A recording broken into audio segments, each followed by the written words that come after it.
ഗുരുവായൂരപ്പ ശരണം. ഏതൊരു ഭക്തനും ഗുരുവായൂരിൽ വന്ന് ഭജനം ഇരിക്കുവാൻ മോഹമുണ്ടാവും. ഈ ഭജനം ഇരിക്കുന്നത് എങ്ങനെ എന്ന് പലർക്കും അറിയില്ല. അപ്പോൾ നമ്മുടെ പൂർവികർ പറഞ്ഞ പ്രകാരം അതിൻ്റെ ഒരു ചിട്ട എങ്ങനെയൊക്കെയാണ് എന്നൊന്ന് പറയാം. ഭജനം ഇരിക്കുന്നത് ഒരു വർഷക്കാലം ഭജനം ഇരിക്കുന്ന ഒരു ചിട്ടുണ്ട്, 6 മാസം ഭജനം ഇരിക്കുന്ന ഒരു ചിട്ടുണ്ട്, 41 ദിവസം ഭജനം ഇരിക്കുന്നുണ്ട്, ഒരു ദിവസം ഭജനം ഇരിക്കുന്നുണ്ട്. അങ്ങനെ ഭജനം ഇരിക്കുന്നതെല്ലാം ഒരേമാതിരി തന്നെയാണ്. അപ്പോൾ ഒരു ദിവസമായാലും 41 ദിവസമായാലും 6 മാസമായാലും ഒരു കൊല്ലമായാലും ആ ഭജനം ഇരിക്കുന്നതിൻ്റെ ചിട്ടവട്ടങ്ങൾ ഒക്കെ ഒന്ന് തന്നെയാണ്. അപ്പോൾ നമ്മൾ എങ്ങനെന്താ വേണ്ടത് വെച്ചാൽ ഒരു ദിവസത്തെ ഭജനം രാവിലെ 3 മണിക്ക് നിർമ്മാല്യം മുതൽ രാത്രി തൃപ്പുക വരെ ഉള്ള ചടങ്ങുകളാണ് നമുക്ക് ഭജനത്തിൽ ഉൾക്കൊള്ളിക്കേണ്ടത്.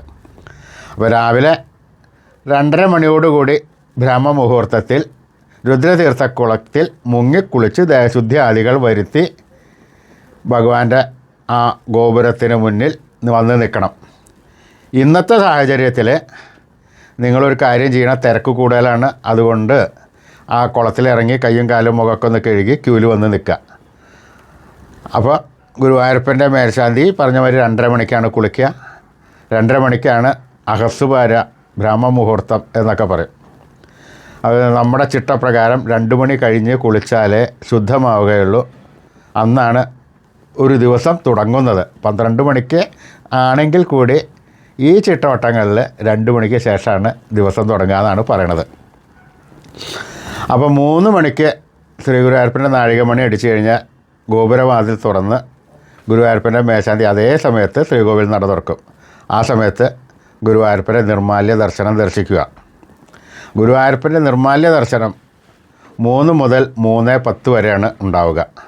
നമ്മൾ നേരത്തെ കൂട്ടി ക്യൂവിൽ നിന്ന് കഴിഞ്ഞാൽ ഗുരുവായൂരപ്പന് നിർമ്മാല്യ ദർശനം നടത്തുവാൻ സാധിക്കും. ഇനി അഥവാ 3:10 എത്താൻ പറ്റിയില്ല എന്ന് വിചാരിച്ച് ആരും സങ്കടപ്പെടേണ്ട. 3:10 എത്തിയില്ലെങ്കിലും കുഴപ്പമില്ല. അവിടുന്ന് അങ്ങോട്ട് നമ്മൾ എപ്പോഴാണോ വരുന്നത് ആ സമയത്ത് ഭഗവാനെ നല്ലവണ്ണം പ്രാർത്ഥിച്ച് ദർശനം നടത്തുക. എന്നിട്ട് വലിയ തിരക്കൊന്നുമില്ലാത്ത ഒരു സ്ഥലത്ത് ഇരിക്കുക. എന്നിട്ട് ഭഗവാന്റെ ഏതെങ്കിലും നാമങ്ങൾ, നമുക്കറിയാവുന്ന നാമങ്ങൾ ഇല്ലെങ്കിൽ നമുക്കറിയാവുന്ന കീർത്തനങ്ങൾ അവിടെ ഇരുന്ന് ധ്യാനിച്ച് ചെല്ലുക. 4:30 മണിക്ക് ഭഗവാന്റെ ഒരു ചെറിയ ഉഷനിവേദ്യമുണ്ട്. 6 മണിക്ക് ഭഗവാന്റെ ഉഷപൂജയാണ്. പറ്റുമെങ്കിൽ അകത്ത് പോയിട്ട് ദർശനം നടത്താം ഉഷപൂജ കഴിഞ്ഞാൽ. ഇനി ഇല്ല എന്നുണ്ടെങ്കിൽ തിരക്ക് കൂടുതലാണെങ്കിൽ സാധിക്കാൻ പറ്റില്ല. അപ്പോൾ കൊടിമരത്തിൻ്റെ ചുവട്ടിൽ നിന്ന് ശ്രീ ഗുരുവായൂരപ്പനെ നല്ലോണം പ്രാർത്ഥിച്ച് തൊഴുക. അപ്പോൾ ഗുരുവായൂരപ്പനെ ആ പൂജ തൊഴലായി. ആ ഉഷപൂജ കഴിഞ്ഞാൽ ശിവേലിയാണുള്ളത്. ഭഗവാന്റെ ശിവേലി പുറത്തേക്ക് എഴുന്നള്ളി കഴിഞ്ഞാൽ, ഭഗവാൻ ആനപ്പുറത്ത് കയറി കഴിഞ്ഞാൽ നമ്മൾ ഭഗവാന്റെ പിന്നിൽ നിന്നിട്ട് അതിവിടെ ഭജനയൊക്കെ ഉണ്ടാവും. ആ ഭജനയിൽ നമ്മൾ പങ്കെടുത്ത് ഭജന പാടി ഭഗവാന്റെ 3 പ്രദക്ഷിണം അതിന് അകമ്പടി സേവിക്കുക. അത് കഴിഞ്ഞാൽ ഭഗവാൻ അകത്തേക്ക് പോകും. പിന്നെ പന്തീരടി പൂജയാണ്. പന്തീരടി പൂജ കഴിഞ്ഞാൽ അനൗൺസ്മെൻ്റ് ഉണ്ടാവും. അകത്ത് പോകാൻ പറ്റിയില്ലെങ്കിൽ കൊടിമരത്തിൻ്റെ അവിടെ വരിക, നല്ലോണം പ്രാർത്ഥിക്കുക, തൊഴുക. പന്തീരടി പൂജ കഴിഞ്ഞ് ഇതേ സമയത്ത് ഒഴിവ് കിട്ടുന്ന സമയത്തൊക്കെ നമ്മൾ ഏതെങ്കിലും ഒരു ഒതുങ്ങിയ സ്ഥലത്ത് ഇരുന്നിട്ട് ഗുരുവായൂരപ്പൻ്റെ നാമങ്ങൾ ചൊല്ലുക, പ്രാർത്ഥിക്കുക ഒക്കെയാണ് വേണ്ടത്. ഉച്ചപൂജയ്ക്കും ഇതേമാതിരി 11:30 to 12:30 ഉച്ചപൂജ സമയം. ആ സമയത്ത് അകത്ത് പോയി തൊഴേണ്ടതാണ് ഉച്ചപൂജ നടന്നാൽ. അപ്പോൾ നമ്മൾ രാവിലെ നിർമ്മാല്യത്തിന് പോലും ഉച്ചപൂജ കഴിഞ്ഞ് തൊഴലും. അപ്പോൾ 2 പ്രാവശ്യം നമ്മൾ അകത്ത് പോയി തൊഴൽ നടക്കും. അപ്പോൾ ഇനി അഥവാ പോകാൻ പറ്റാത്ത ആൾക്കാരാണെങ്കിൽ ആ ഗോപുരത്തിൻ്റെ കൊടിമരത്തിൻ്റെ അവിടെ വരിക, നല്ലോണം പ്രാർത്ഥിക്കുക, തൊഴുക. ഈ സമയങ്ങളിലൊക്കെ ഭജന ഉള്ള സമയത്ത് നമ്മൾ പരമാവധി ബാക്കി കാര്യങ്ങളൊക്കെ ഒഴിവാക്കുക. അമ്പലത്തിനുള്ളിൽ മൊബൈൽ കൊണ്ടുവരാൻ പറ്റാത്ത കാരണം അതെല്ലാവരും രക്ഷയാണ്. ഭഗവാന്റെ പ്രസാദങ്ങൾ കഴിക്കുക. രാവിലത്തെ നേരം 5 മണി 5:30 മണിയായാൽ ഭഗവാന്റെ ബ്രേക്ക്ഫാസ്റ്റ് എന്നുള്ള നിലയ്ക്ക് ഉപ്പുമാവോ ഇഡ്ഡലിയോ അന്നദാനം പുരയിൽ കൊടുക്കുന്നുണ്ടാവും, അത് കഴിക്കാം. ഉച്ചയ്ക്ക് 10 മണിക്ക് അന്നദാനം തുടങ്ങും. അത് 2 മണി 1 മണി 1:30 വരെ എന്തായാലും ഉണ്ടാവും. അതും സമയം ഉണ്ടാക്കി ഭഗവാന്റെ അന്നദാനം കഴിക്കാം. ഇനിയിപ്പോൾ ഇതൊന്നും പറ്റിയില്ല എന്നുണ്ടെങ്കിൽ ഭഗവാന്റെ വെള്ള നിവേദ്യം എന്ന് പറഞ്ഞിട്ട് തലേ ദിവസം ഒരു ചീട്ടെടുത്ത് കഴിഞ്ഞാൽ ഗുരുവായൂരപ്പന് നിവേദിച്ച ചോറ് കിട്ടും. അപ്പോൾ നമ്മൾ വീട്ടിൽ നിന്നൊക്കെ വരികയാണെന്നുണ്ടെങ്കിൽ ലേശം മോരോ ഉപ്പിലിട്ടതോ കൊണ്ടുവരികയാണെന്നുണ്ടെങ്കിൽ നമുക്ക് അത് റൂമിൽ കൊണ്ടുപോയിട്ട് കഴിക്കാം. അപ്പോഴും ഭഗവാന്റെ പ്രസാദമാണ്, വേറെ പുറമേ നിന്നൊന്നും വാങ്ങി കഴിക്കണ്ട. ഇല്ലെങ്കിൽ അതിൻ്റെ ഇടയിൽ വല്ലതും കഴിക്കണം എന്നുള്ള ആൾക്കാരാണെങ്കിൽ കുറച്ച് പഴങ്ങൾ വാങ്ങാം. ഭഗവാന് നേദിച്ച പഴങ്ങളുണ്ട്, ഇല്ലയെന്നുണ്ടെങ്കിൽ ഓറഞ്ചോ ആപ്പിളോ എന്തെങ്കിലും വാങ്ങി ഫലമൂലാദികൾ കഴിക്കാം. അങ്ങനെ ഉച്ചപൂജ കഴിഞ്ഞ് ഭഗവാനെ നേരെ നടക്കിൽ നിന്ന് നല്ലോണം തൊഴുത് പ്രാർത്ഥിച്ച് നമസ്കരിച്ചിട്ട് വിശ്രമിക്കാൻ വേണ്ടി നമ്മൾ റൂം എടുത്തിട്ടുണ്ടെങ്കിൽ റൂമിലേക്ക് പോവാം. ഇല്ലയെന്നുണ്ടെങ്കിൽ അമ്പലത്തിൽ തന്നെ പുറത്ത് മേൽപ്പത്തൂർ ഓഡിറ്റോറിയം ഉണ്ട്, അവിടെ ഇരിക്കുക ഭഗവാന്റെ നാമങ്ങൾ ചെല്ലാം. വൈകുന്നേരം ഇതേമാതിരി 3:30 മണി ഇല്ല ചിലപ്പോൾ 4:30 നട തുറന്നു കഴിഞ്ഞാൽ ഉടനടി ശിവേലി ഉണ്ടാവും. ആ ശിവേലിക്കും ഭഗവാൻ എഴുന്നള്ളിപ്പുണ്ട്, അതിൻ്റെ പിന്നിൽ നടന്ന് ഭജന പാടി നടക്കുക. അത് കഴിഞ്ഞാൽ ഒതുങ്ങിയ സ്ഥലത്ത് ഇരുന്നിട്ട് നാമം ചൊല്ലുക. ദീപാരാധനയ്ക്ക് നട തുറന്നു എന്ന് പറയുമ്പോൾ പുറത്ത് നിന്ന് കൊടിമരത്തിൻ്റെ അവിടെ നിന്ന് തൊഴുക, പ്രാർത്ഥിക്കുക. അത് കഴിഞ്ഞാൽ പിന്നെ അത്താഴപൂജയാണ്. 8 മണിയോടുകൂടി അത്താഴപൂജ കഴിഞ്ഞ് നട തുറക്കും. അപ്പോൾ ഒരു പ്രാവശ്യം കൂടി തൊഴുക. അപ്പോൾ നമുക്ക് ഒരു ദിവസത്തിൽ 3 നേരം അകത്ത് പോയി തൊഴലായി. ഒരു ഭജന ദിവസം 3 നേരം അകത്ത് പോയി തൊഴലാണ്. ആ തൊഴുത് കഴിഞ്ഞാൽ പുറത്ത് വന്നാൽ പിന്നെ അത്താഴ ശിവേലി ഉണ്ട്. അത്താഴ ശിവേലിക്ക് ഈ പറഞ്ഞ മാതിരി ഭഗവാൻ പുറത്ത് വരും. ഭഗവാന്റെ അനുഗമിച്ച് പിന്നാലെ നടന്ന് ഭജന പാടി നടക്കാം. ഭജന പാടി നടന്നാൽ ഭഗവാന്റെ ചുറ്റുവിളക്കുണ്ട്, അത് കണ്ട് തൊഴാം. രാജകീയമായിട്ടുള്ള എഴുന്നള്ളിപ്പാണ്. ആ സമയത്തൊക്കെ തൊഴണത് നമുക്ക് പോസിറ്റീവ് എനർജി ഉണ്ടാവും. അവിടെ ഭഗവാന്റെ വിളക്കുകളെല്ലാം കത്തിക്കുന്നുണ്ടാവും. ഒരു തിരിയെങ്കിൽ ഒരു തിരി കത്തിക്കുക നമുക്ക് ശ്രേയസ്കരമാണ്, നമുക്കും നമ്മുടെ കുടുംബ പരമ്പരകൾക്കും എന്ന് പ്രാർത്ഥിച്ചുകൊണ്ട് ആ തിരി കത്തിക്കുക. അത് കഴിഞ്ഞാൽ ഭഗവാൻ അകത്തേക്ക് എഴുന്നള്ളുകയും ഭഗവാന്റെ തൃപ്പുക ആണുള്ളത്. ഈ തൃപ്പുക സമയത്ത് നല്ലോണം പ്രാർത്ഥിക്കുക. അത് കഴിഞ്ഞാൽ തൃപ്പുക കഴിഞ്ഞാൽ ഒരു നെയ്യ് തരും, അത് സേവിക്കുക. ഈ എല്ലാ പൂജകളിലും മന്ത്രങ്ങൾ ഉരുവിട്ട നെയ്യാണത്. അത് ശ്രേയസ്കരമാണ് കഴിക്കുന്നത്. നമുക്കും നമ്മുടെ കുടുംബത്തിനൊക്കെ ശ്രേയസ്സുണ്ടാവും.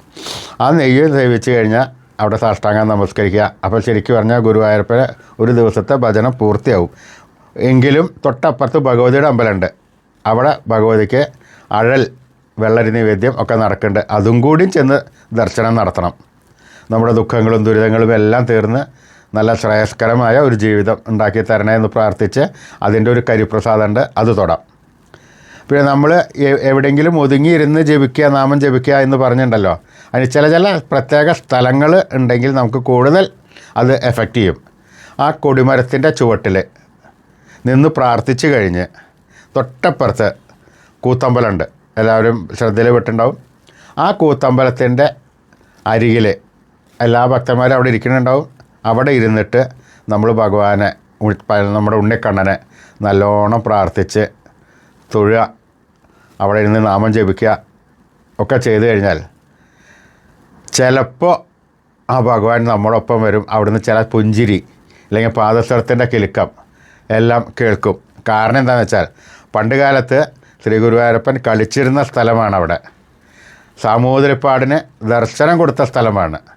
സാമൂതിരിപ്പാടിന് അവിടെ വെച്ചിട്ടാണ് കണ്ണനെ ഓടിച്ചെന്ന് കെട്ടിപ്പിടിക്കാൻ നിന്ന സമയത്ത് വില്ലമംഗല സ്വാമിയാരെ കാണിച്ചു തരാനേ പറഞ്ഞുള്ളൂ, കെട്ടിപ്പിടിക്കാൻ പറഞ്ഞിട്ടില്ല എന്ന് പറഞ്ഞ് ഒഴിഞ്ഞു മാറുകയും ആ സമയത്ത് സാമൂതിരിപ്പാടിനെ കണ്ണൻ്റെ പീലി തിരുമുടി കെട്ടുകയുമാണ് ചെയ്തത്. ആ പീലി തിരുമുടി മുന്നിൽ വെച്ചിട്ടാണ് അദ്ദേഹം കൃഷ്ണഗീതി, കൃഷ്ണനാട്ടം കളി, ഭഗവാന്റെ ബാലലീലകൾ മുതൽ ഭഗവാന്റെ അവതാരം മുതൽ സ്വർഗാരോഹണം മുതൽ ഉള്ള കഥകൾ 8 കഥകളായിട്ട് രചിച്ചത്. അപ്പോൾ ആ സ്ഥലത്ത് പണ്ട് കാലത്ത് ഒരു എലിഞ്ഞുമരമായിരുന്നു. ആ എലിഞ്ഞുമരം വെട്ടിയിട്ടാണ് പിന്നെ കൂത്തമ്പലം ഉണ്ടാക്കിയതെന്ന് പറയുന്നുണ്ട്. പിന്നത്തെ റിനോവേഷനിൽ വന്നപ്പോഴേക്കും അത് മുഴുവൻ തേക്കാക്കി മാറ്റി. അപ്പോൾ ആ കൂത്തമ്പലത്തിൻ്റെ ഉള്ളിൽ ഒരു പലക ഇങ്ങനെ വെച്ചിട്ടുണ്ട്, ഈ അറ്റം മുതൽ ആ അറ്റം വരെ. ആ പലക അഴിച്ചെടുക്കാവുന്ന തച്ചനുണ്ടെങ്കിൽ ആ തച്ചന് കൂത്തമ്പലത്തിൻ്റെ കണക്കറിയാം. പല ആൾക്കാരും അത് എടുക്കാൻ വേണ്ടി ശ്രമിച്ചു നോക്കി, മുറിക്കാതെ എടുക്കാൻ നോക്കി, പറ്റിയിട്ടില്ല. അത്രയും ഒരു മഹാത്മ്യം കൂടി അതിൻ്റെ ഉള്ളിലുണ്ട്. പിന്നെ കൂത്തമ്പലത്തിൽ വെച്ചിട്ട് ഭഗവാൻ കളിച്ചേരുന്ന സ്ഥലമാണ്, ഭഗവാന്റെ കൂത്ത് അരങ്ങേറുന്ന സ്ഥലമാണ്, ഭഗവാന്റെ വേദപാരായണം നടക്കുന്ന സ്ഥലമാണ്.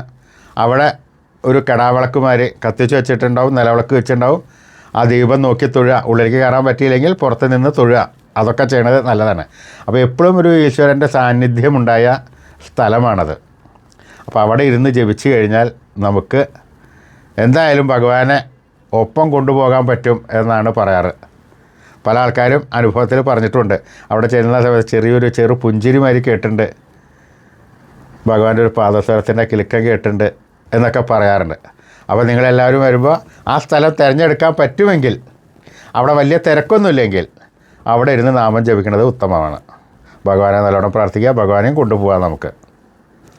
അപ്പോൾ ഒരു ദിവസത്തെ ഭഗവാന്റെ ഭജനക്രമം സാമാന്യം പറഞ്ഞു കഴിഞ്ഞു. ഇതേ ചിട്ടോട്ടങ്ങൾ തന്നെയാണ് 3 ദിവസത്തെ ഭജനത്തിനും 12 ദിവസത്തെ ഭജനത്തിനും 41 ദിവസത്തെ ഭജനത്തിനും 6 മാസത്തെ ഭജനത്തിനും 1 കൊല്ലത്തെ ഭജനത്തിനും നമ്മൾ അനുഷ്ഠിക്കേണ്ടത്. എപ്പോഴും വന്നു കഴിഞ്ഞാൽ ഈശ്വരൻ മാത്രമേ നമ്മുടെ ചിന്തയിൽ ഉണ്ടാവാൻ പാടുള്ളൂ. ഈശ്വരൻ്റെ പ്രസാദങ്ങൾ മാത്രമേ കഴിക്കാൻ പാടുള്ളൂ. വേറെയുള്ള ഈ ലോകത്ത് വേറെ പലതും നടക്കുന്നുണ്ടാവും. അതിൽ നിന്നൊക്കെ നമ്മൾ മുക്തി നേടിയിട്ട് വേണം ഭഗവാനെ അർപ്പിക്കുക. നമ്മൾ അർപ്പണ മനോഭാവത്തോടു കൂടി ഭഗവാനെ പ്രാപിച്ചു കഴിഞ്ഞാൽ ഭഗവാൻ നമ്മുടെ ഒപ്പം ഉണ്ടാവും. ഗുരുവായൂരപ്പ എന്ന് ഉറക്കങ്ങോട്ട് വിളിച്ചു കഴിഞ്ഞിട്ടുണ്ടെങ്കിൽ ആ വിളി ഭഗവാൻ അവിടെ നിന്ന് കേൾക്കും. അത് കേട്ട് കഴിഞ്ഞ് ഭഗവാൻ നമ്മുടെ അടുത്തേക്ക് ഓടി വരും. നമ്മൾ വിളിക്കുന്ന ആ വിളിക്കനുസരിച്ചിട്ട് ചിലപ്പോൾ ഭഗവാൻ നമ്മുടെ ഒക്കത്തൊക്കെ കയറിയിരിക്കും. എന്നിട്ട് നമ്മളെ കിടക്കി കളിപ്പിക്കും. നമുക്കൊരു മുത്തം തരും. വേണ്ട സമയത്ത് വേണ്ടതെല്ലാം വാരിക്കോരി തരും ഭഗവാൻ. അപ്പോൾ അതുകൊണ്ട് പറ്റുമെങ്കിൽ പറ്റാവുന്ന സമയത്ത്, ആരോഗ്യമുള്ള സമയത്തൊക്കെ വരിക. ഒരു ദിവസത്തെ ഭജനമെങ്കിലും, ഒരു ദിവസത്തെ ഭജനം എല്ലാവരും അനുഷ്ഠിക്കുക. ശ്രീ ഗുരുവായൂരപ്പൻ്റെ കാരുണ്യം എല്ലാവർക്കും ഉണ്ടാവട്ടെ എന്ന് പ്രാർത്ഥിക്കുന്നു. ഹരേ ഗുരുവായൂരപ്പ ശരണം.